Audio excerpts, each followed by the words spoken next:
Isang Pilipino ang nakatakdang umuwi ngayon ng Pilipinas matapos maapektuhan ng lindol sa Myanmar. Ang NBI naman tutulong na rin para matukoy ang pagkakakilanlan ng mga nasawi sa lindol.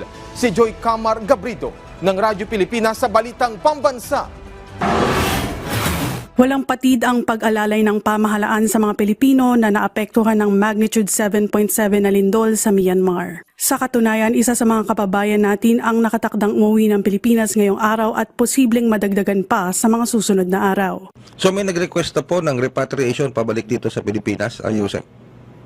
Isa pa lang at tingin ko makakauwi na ngayong araw yan. Kasi isa pa lang. Pero tingin ko, siyempre madadagdagan yan. May isa po, isang lalaki,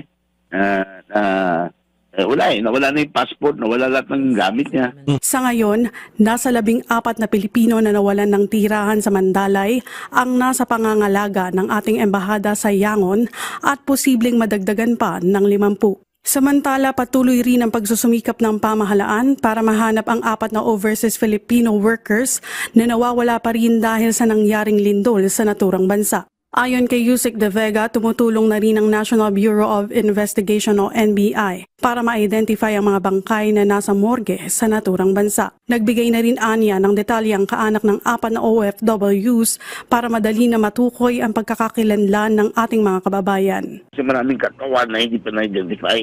Ito po yung ating NBI team.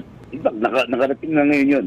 Yung NBI team, walo sila na may dalang equipment ng pan-DNA, DNA identification, no? At gaya ng mga nangungulilang pamilya rito sa Pilipinas, umaasa at nagdarasal din ng DFA na makikitang buhay ang 4 na OFWs sa Myanmar. Mula sa Radyo Pilipinas, Joy Camar Gabrido para sa Balitang Pambansa.